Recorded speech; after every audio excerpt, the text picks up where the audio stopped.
gano'n. Huwag natin gawing tanga mga Pilipino. Mas maganda kasi nasa lugar ka ng tama kaysa yung pinipilit mo yung pagkakamali.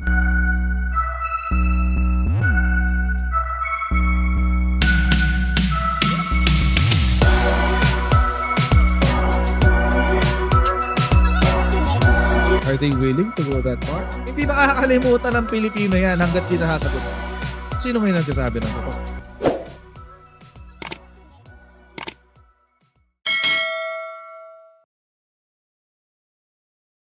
Hello everyone, welcome po sa ating channel. This is Coach Jared. Good morning, good afternoon, good evening, wherever you are in God's green earth.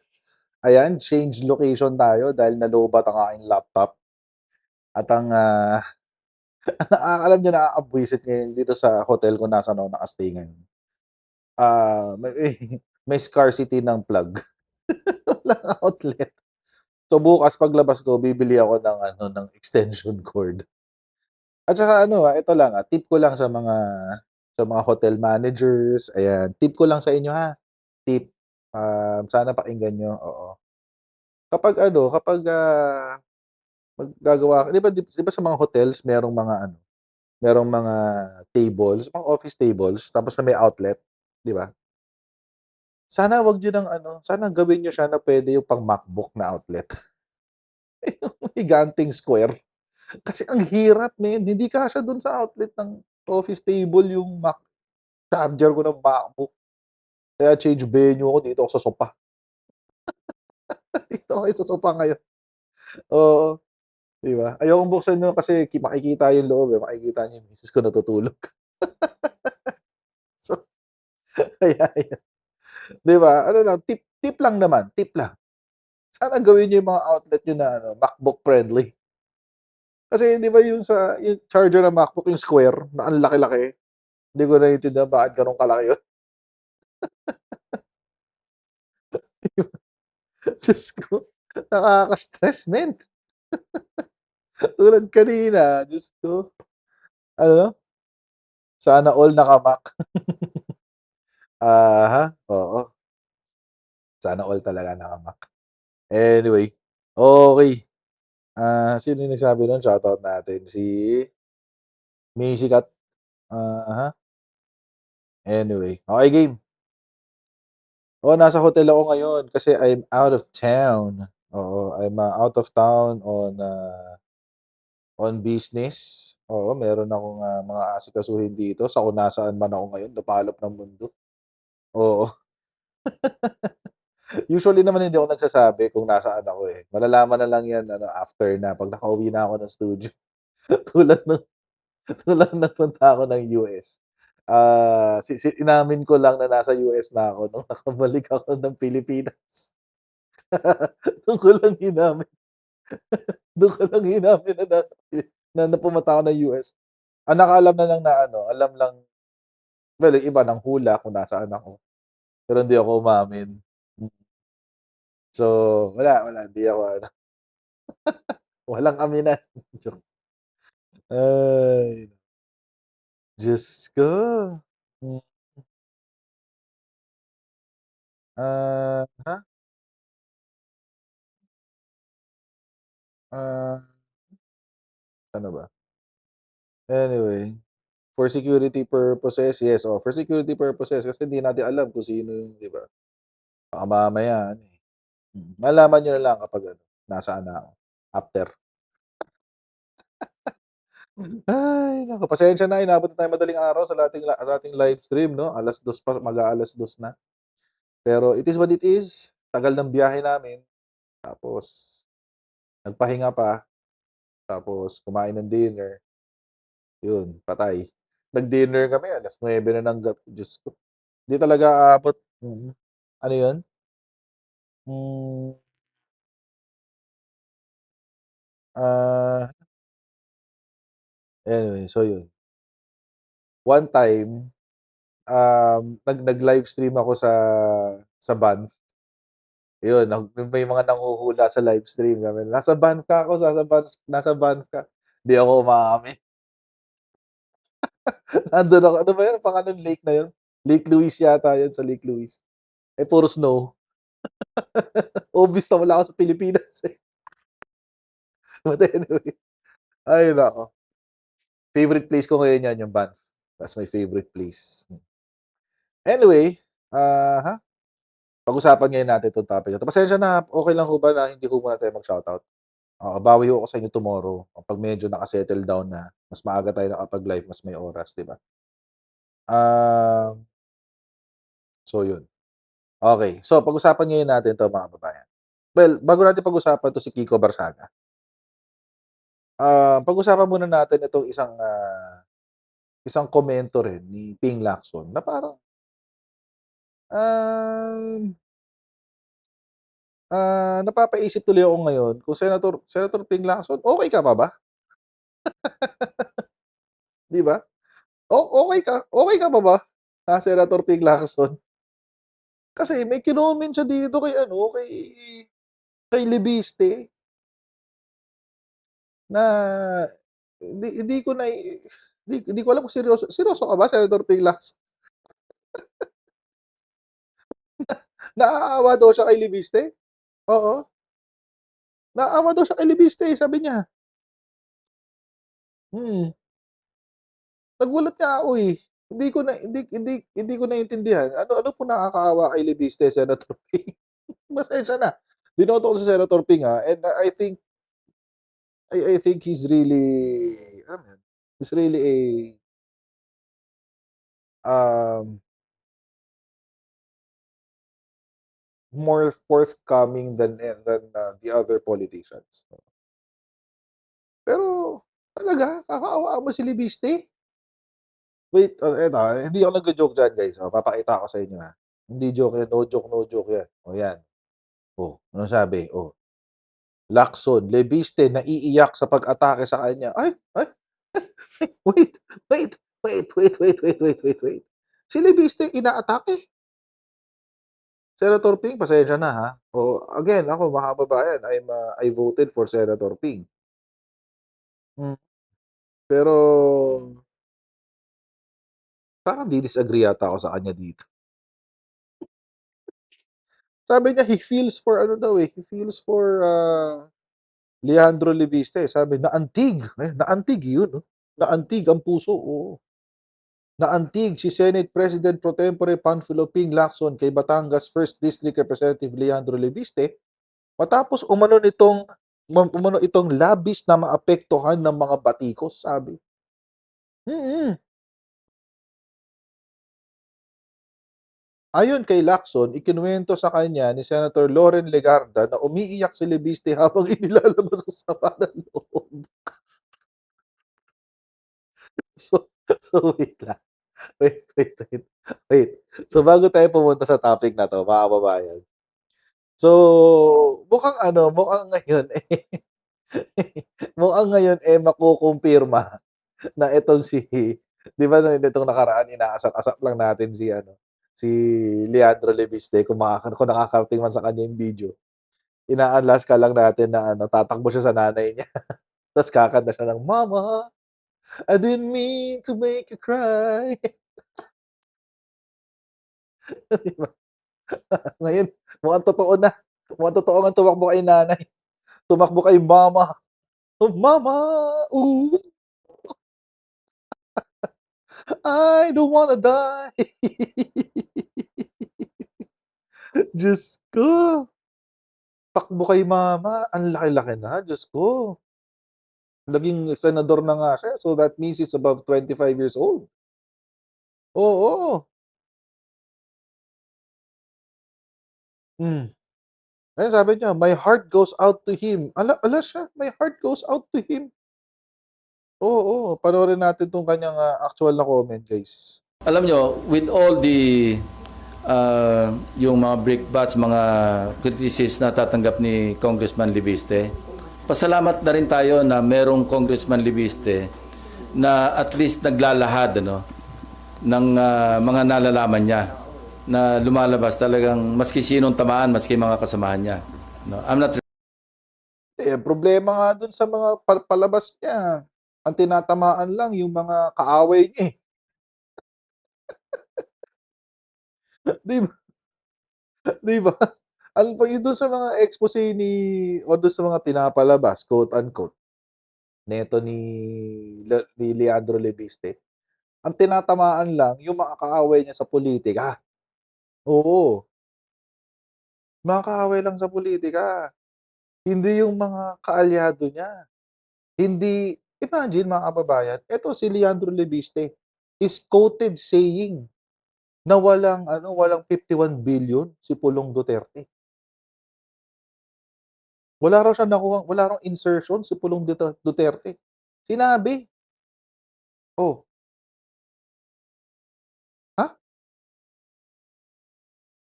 Or he said something to the effect na walang 51 billion si Pulong Duterte. Talaga? Ito lang sa budget meron siyang 3 billion eh. Ito lang, ito lang meron siyang 3 billion eh.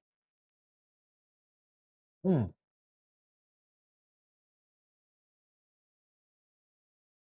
'di ba?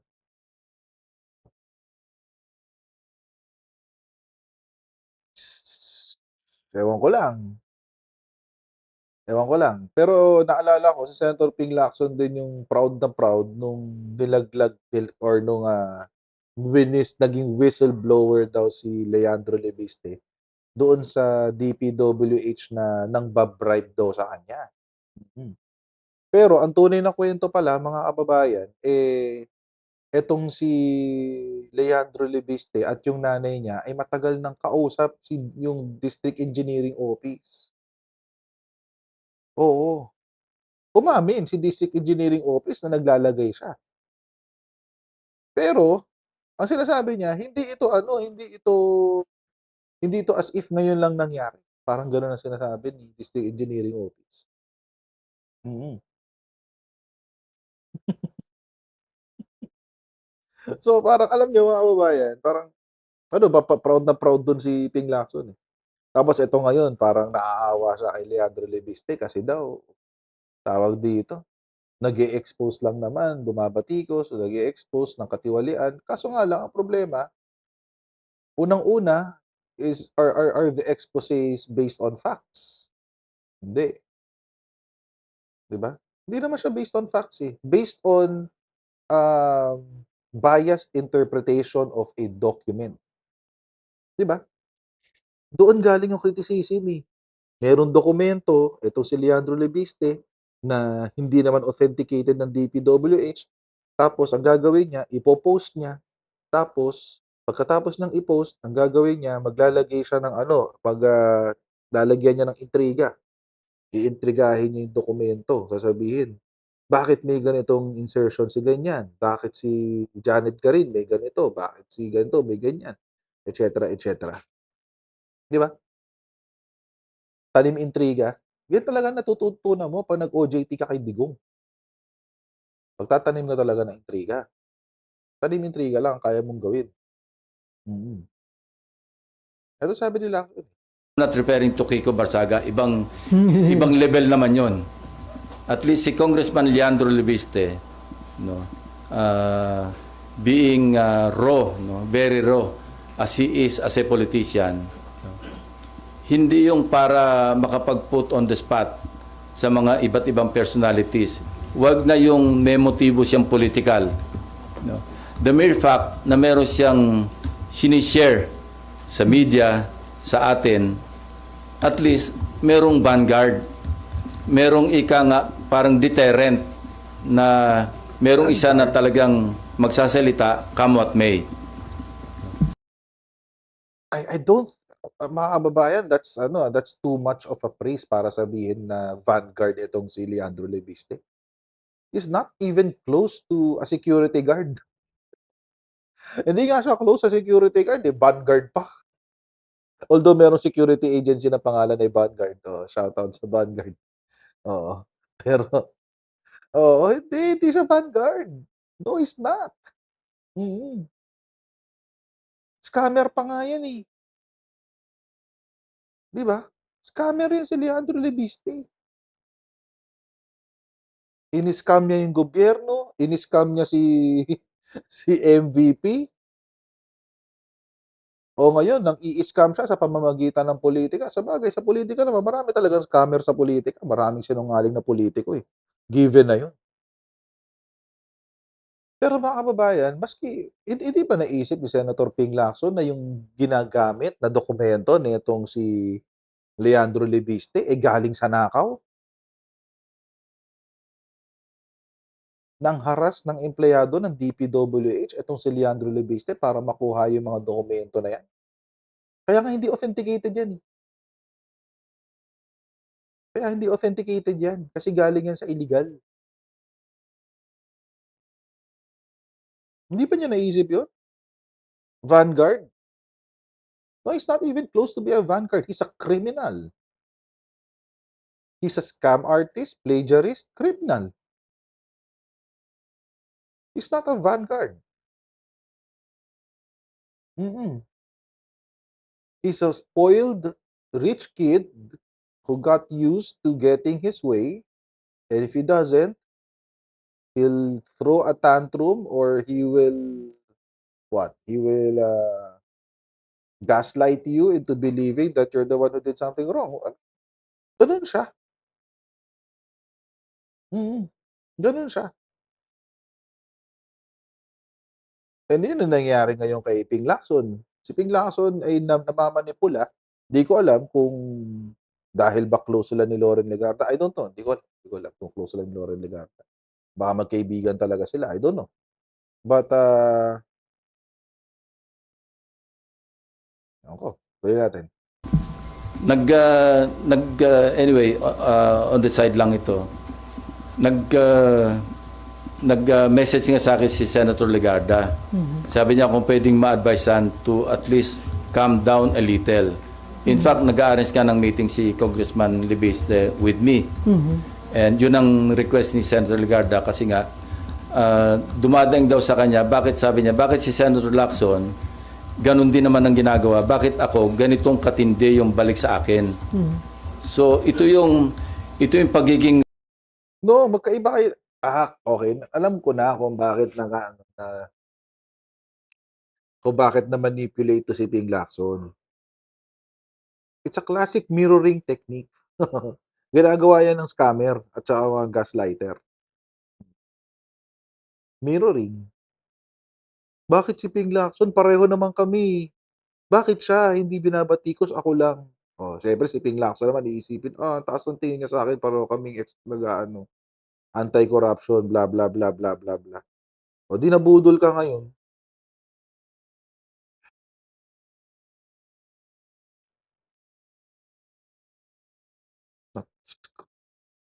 Ganyan yung classic sales technique yan, eh.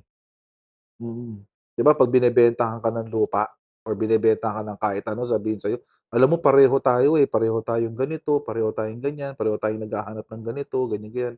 O gusto mo bilhin mo na lang yung akin." 'Di ba? "O may alam akong ganito, gusto mo ikaw na lang bumili."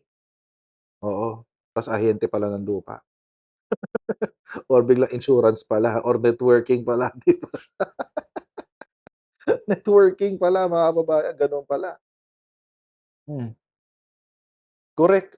Si Anonymous, ano ba 'to? Sorry ang liit, hindi ko mabasa. Aha, sino ba 'to? Sorry, Aha, ano na nun, ano na nun.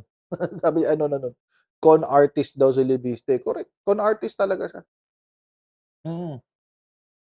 He's really a con artist. It's true. Mm. And ito, si Ping Lacson, I mean, Senator Ping, you're smarter than this. I mean, kaya ka nga namin binoto dahil mas alam naming mas maayos kang magiging senador kaysa do'n sa mga taga Duterte. Tapos ngayon naniniwala ka dito sa tuta ng Duterte, nag-OJT sa mga Duterte. Naman, 'wag gano'n, 'di ba? 'Wag naman gano'n, gamit din naman tayo ng hindi, I mean ako feeling ko he's being manipulated, oo. Baka or again, baka nape-pressure lang siya kaya gusto lang niya i-deflect yung issue from him to other items, 'di ba, or other issues. King Ro na hindi niya alam yung laro sa politika. Na siyempre, pag bumabatikos ka, mag-expect ka rin na babalikan ka. Not necessarily totoo yung binabalik sa iyo, pero ilalagay ka rin sa posisyon na maging defensive ka. No? Ako, I've stayed long enough sa politics to understand na mangyayari talaga yun. But Congressman Leviste, that's why, somehow, my heart goes out to him. Lalo nang dumaing, umiiyak daw kay Senator Legarda. Bakit ako? Bakit ganito yung paninira sa akin? Alam ko, Senator Ping, dumaan din siya sa ganyan.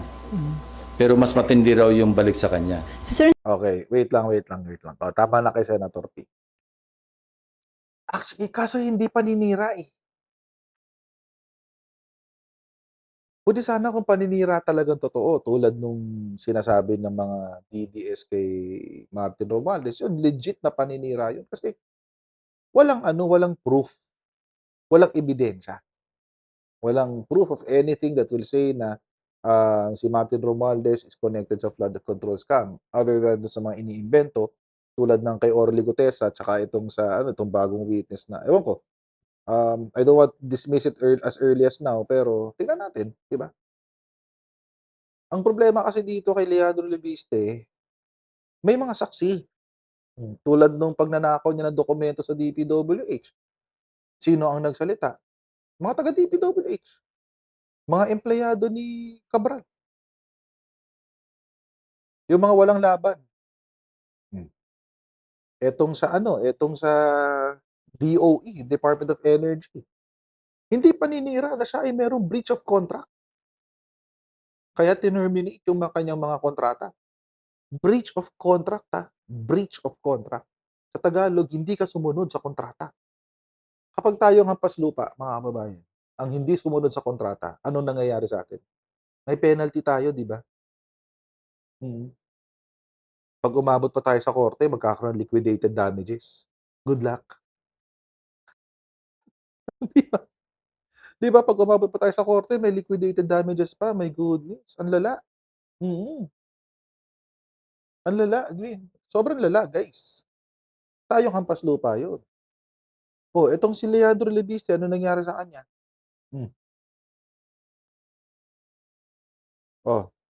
Hindi niya sinunod yung terms ng kontrata niya. Ang term ng kontrata niya, mga kababayan, magpo-provide siya ng 12 gigawatts ng renewable energy. 12 gigawatts. Pero hindi niya naibigay. Anong tawag dyan?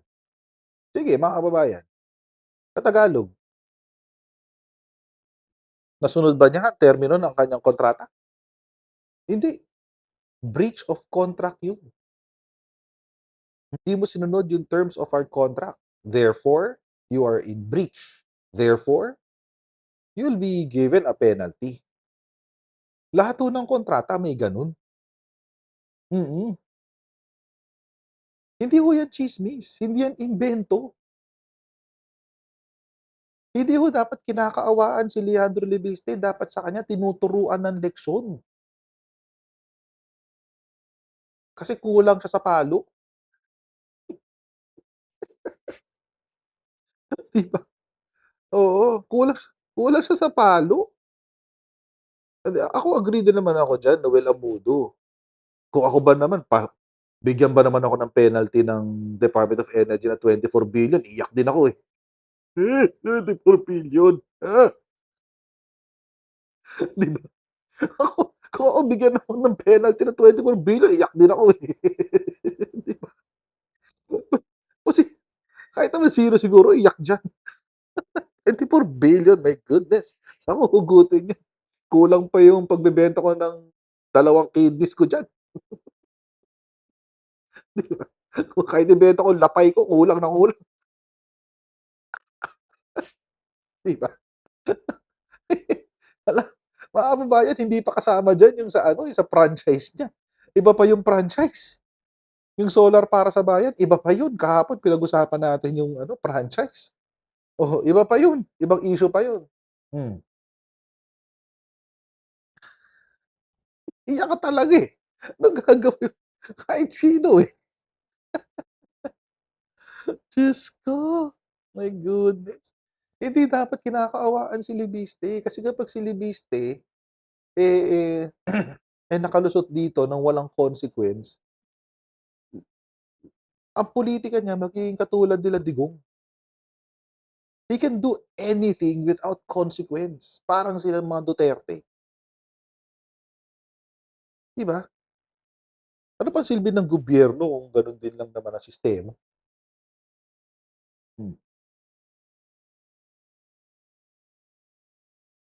So hindi ito tsismis. These are not rumors, these are facts.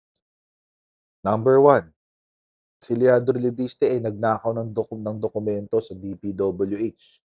Number two, siya ay in breach of contract sa Department of Energy. Number three, merong problema yung kanyang solar para sa bayan.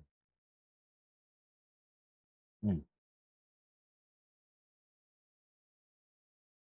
Ang yabang pa nga ni Libiste, alam mo sabi ni Libiste?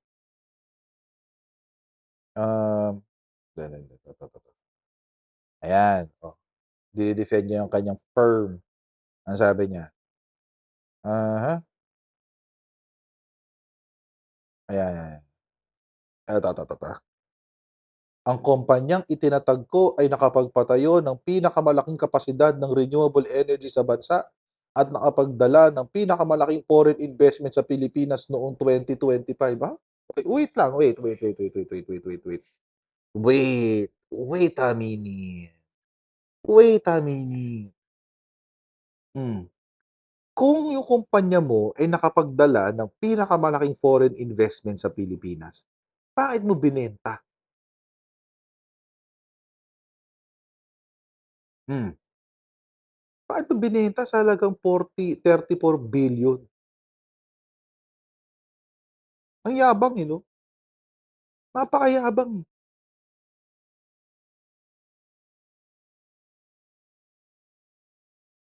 Kung talaga nakapagpadala ng foreign investors. Alam niyo kasi mga kababayan, madali talagang iyabang yung gano'n kasi para ikaw, para makapasok ang mga foreign investors, kailangan maipag-partner sila sa mga lokal. So, ibig sabihin, ang sinasabi niya dito, yung kumpanya niya, it's not his company, it's the company of MVP. Yung Solar Philippines, nung 2025 daw, ay nakapagpasok ng isang foreign investor. Malamang sa malamang, yan yung Germany. Kasi si Germany, yung isang German company nag-invest sa Pilipinas on renewable energy. Baka naipag-partner sa dito kay Solar Philippines. So binenta, na naipag-partner, ganyan-ganyan. Pero sige, granted, sabihin na natin na nakipag-partner kay Solar Philippines etong, German company na 'to or whoever, this company that, does renewable energy. Be that as it may, bakit mo binenta noong June 2024 2025? Bakit mo dinispose? Alam niyo mga kababayan, kung binenta 'yan ng, June 2025, ibig sabihin nine-negotiate na 'yan April, May, March. Ibig sabihin pagpasok pa lang ng 2025, pinlano na niyang i-dispose 'yan. Oh, number one, kung talagang yung tinatag niya ay may pinakamalaking kapasidad at nakapagpasok na may pinakamalaking foreign investor noong 2025, bakit niya binenta? Kumikita pala, eh, ba't mo binenta? Huwag niyang sabihin dahil papasok siya sa pulitika. Kasi mga kababayan, hindi naman issue kung ikaw ay, CEO ng isang kumpanya tapos ikaw, kongresista. Basta walang conflict of interest. Hmm. Hindi naman issue yun, eh. Basta walang conflict of interest. Oh, eto pangalawang question. So yung una kong question, bakit niya binenta? Pangalawang question, kung totoo na ito ang may pinakamalaking kapasidad ng renewable energy at ito ang may pinakamalaking foreign investment, ba't hindi niya nabigay yung 12 gigawatt? Hmm, 'Di ba? Sana yun. Ba't hindi niya na-deliver yung 12 gigawatt? Ba't hindi niya nagawa yung 12 gigawatts? Ikaw pala may pinakamalaki, ikaw tsaka may pinakamalaking foreign investor, hindi mo nagawa yung 12 gigawatt. Kaya nga na-cancel yung kontrata, eh. In breach of contract ka na, eh. Hmm, Basic, 'di ba? Basic. Sobrang basic. Sobrang basic, nakakairita. Oo, totoo lang. Sobrang basic, nakakairita. Promise. Nagyabang pa, eh. Oo, nagyabang pa 'tong Lepiste na 'to. Buwisit siya. Pakayabang. Hmm. Ibig sabihin, mga kababayan, hindi niya puwedeng i-claim na siya ang may pinakamalaking capacity. Kasi hindi siya nakapag-deliver. O gawin nating simplehan natin yung konsepto, mga kababayan. Gawin nating simple. Halimbawa ho kayo, umorder sa Shopee. Tapos yung order niyo hindi nakarating, hindi na-deliver. Matutuwa kayo o hindi? Siyempre magagalit kayo. May breach of contract ba doon sa nangyari na yun? Hindi na-deliver sa inyo, eh. Oh, may breach of contract ba? May breach of contract kasi nagbayad ka, pero hindi mo nakuha yung produkto. May breach of contract. O sige, ngayon mga kababayan, dahil may breach of contract, anong gagawin mo? Dahil nagbayad ka na, magpapa-refund ka, 'di ba? Papa-refund ka, full refund. Misis ko ganyan palagi, laging full refund. 'Pag hindi niya na 'Pag hindi siya happy, full refund. Oo, gano'n palagi. Hmm, Gano'n talaga 'yun. Kung palalakihin natin yung sitwasyon, kung palalakihin natin yung nangyari, gano'n din ho yung nangyari dito kay Leandro Lepiste, kay Bugok. Nangako siya na magtatayo siya ng mga solar farms that will produce 12 gigawatts of power. Yung 12 gigawatts, hindi niya naibigay. Therefore, terminated yung contract at may penalty siya na 24 billion. Tapos, nakakatawa 'to si Ping Lacson, pasensya na Senator Ping, binoto ko 'to si Senator Ping. Pero dito mali siya dito, nakakadalawa ka na. Nakakadalawa ka na Senator Ping, Una yung kay Speaker Martin, mukhang palyado ka dun, ito pangalawa palyado ka na naman dito. Mm. So, oo, I have a ano, parang it will not ano, it will not alam mo Senator Ping, eto lang, hmm, eto lang naman Senator Ping, simple-simple lang naman 'to, kung makakarating man sa'yo 'tong video na 'to. Alam ko magkakaibigan kayong lahat diyan. Feeling ko tight kayo ni Senator Loren. Feeling ko magkaibigan sila ni Senator Loren, eh, oo.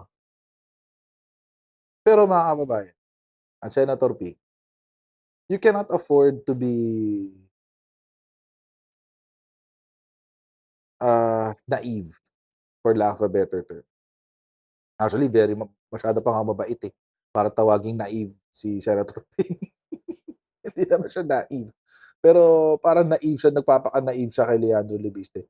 Hindi ko alam, baka kasi dahil magkaibigan nga sila ni Loren Legarda or baka may iba pang factors or baka nakikita nga niya yung sarili niya kay Leandro Lebiste. Pero hindi, magkaiba kayo, eh. Oo, kasi si Leandro Lebiste scammer. So, gusto niyo rin po ba maging scammer? Bahala kayo. Kayong bahala diyan. Pero bahala kayo sa buhay niyo kung gusto niyo maging magkapareho ni Leandro Lebiste. Wag niyo na lang kaming dadamay, oo. Wag niyo kaming kumbinsihin na nakakaawa si Leandro Lebiste. Hindi siya nakakaawa. In fact, nakakadiri siya, nakakarimarim itong si Leandro Libiste. Mm.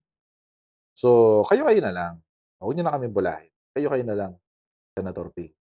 Oo. Pero other than that, I'm still hoping na ano, Senator Ping will see the light.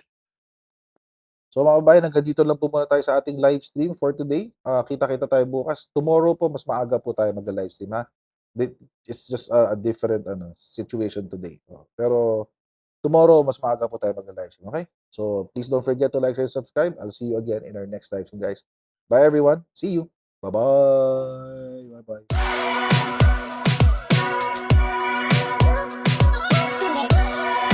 Pag ganun, natin gawing tanga mga Pilipino. Mas maganda kasi nasa lugar mo ng tama kaysa yung pinipilit mo yung pagkakamali.